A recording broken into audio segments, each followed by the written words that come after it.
सुप्रभात विद्यार्थी मित्र। Vivekananda Hindi high school कक्षा 11, उसमें हमने छठे न्याय तक देखा था। अब आज हम आगे का 7वां न्याय पढ़ेंगे। दिल्ली दीपक न्याय। दिल्ली दिल्ली अर्थात दहलीज, और दीपक जो हम सब जानते हैं कि दिया। दीपक का कार्य क्या है? प्रकाश फैलाना। और उसे घर के किसी भी कमरे में रखा जाए तो वह मात्र उसी कमरे में ही प्रकाश फैलाता है।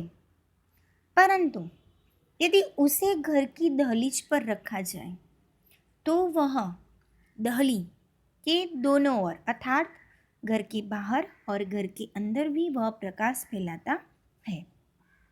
इसी तरह एक जगह रहकर दो जगह कार्य करने के साधन के संदर्भ में यह दिल्ली दीपक न्याय प्रचलित हुआ है।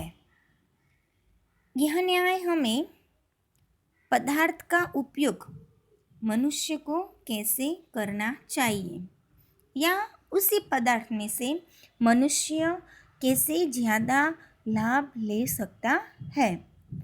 अब किसी पदार्थ के प्रयोग का स्थान और कभी पदार्थ के प्रयोग की रीति, यानी जो पदार्थ हमारे पास है उसका हम प्रयोग कैसे करें तो उससे हम ज़्यादा लाभ ले सकें, तो वो रीत भी जानना जरूरी है।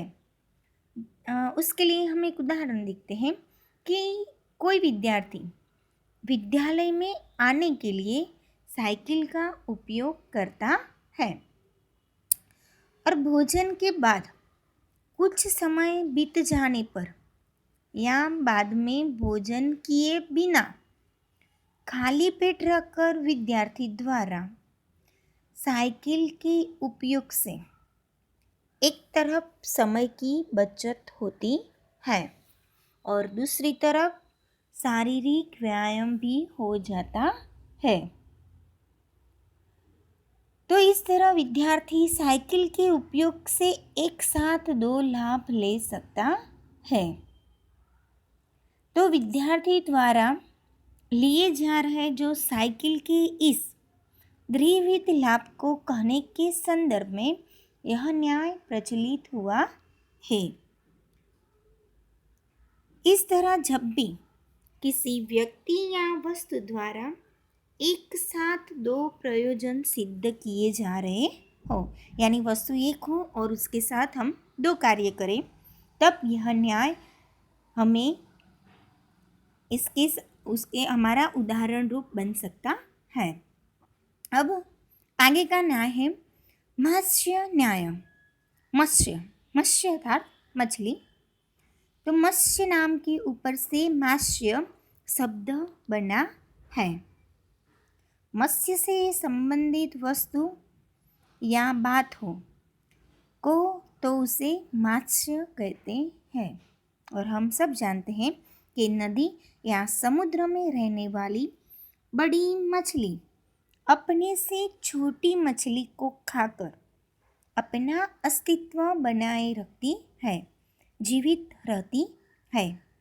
मछली के इस व्यवहार के आधार पर मत्स्य न्याय प्रचलित हुआ है। इस न्याय से मनुष्य को यह बात समझनी है कि जिस तरह समुद्र में मछलियों का अस्तित्व है, यानी कि मछली ही मछली को जीवित रखने के लिए उपयोग बनती है, उसका अस्तित्व है, उसी तरह मानव समाज में मानव का सह अस्तित्व है। तो मछलियों के सह अस्तित्व में से जिस तरह छोटे को बड़े से सतत भय रहता है और अपने आप को बचाना पड़ता है, उसी तरह मानव समाज में भी छोटे व्यक्ति को बड़े व्यक्ति से सतत भय बना रहता है और स्वयं को भी बचाए रखना होता है। तो जब भी मानव समाज में ऐसा हमेशा नहीं होता है, लेकिन कभी राजतंत्र प्रजातंत्र की स्थापना होती है, परिणाम स्वरूप वो मानव समाज में शक्ति संपन्न लोगों के बीच भी शक्तिहीन लोगों का अस्तित्व बना रहता है। और कभी कभी हम भी जानते हैं कोई बड़े बड़े लोग होते हैं, वो अपने से छोटे लोगों को दबाने का प्रयास करता है कि जिसमें उनको अपना लाभ दिखता हो।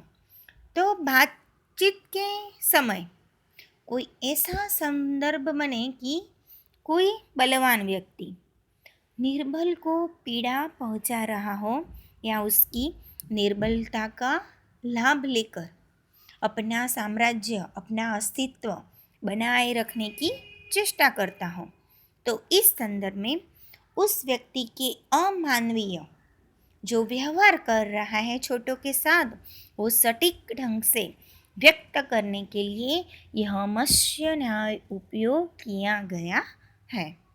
तो यहाँ पर हमने 7वां और 8वां न्याय पढ़ा।